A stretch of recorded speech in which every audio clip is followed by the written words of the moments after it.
The cyclone and the floods that followed devastated communities across the country, forcing families from their homes and leaving many with nothing.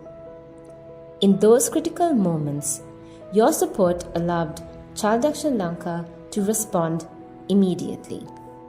We provided warm cooked meals, dry rations, clean clothing, linen, first aid, and safe drinking water to hundreds of families across 5 provinces, reaching people regardless of caste, creed, or religion. Today, we are in the second phase of this journey, helping families resettle. For some, that means repairing damaged homes or rebuilding what was lost. For others, it means a safe place to rent and the very first essentials: a mattress, a pillow, a plate, a cooker, everything needed to begin again.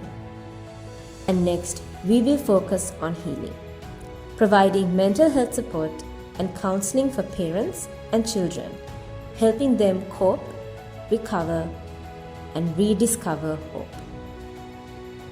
Hi everyone, I'd like to take this opportunity to thank you for your very kind donations.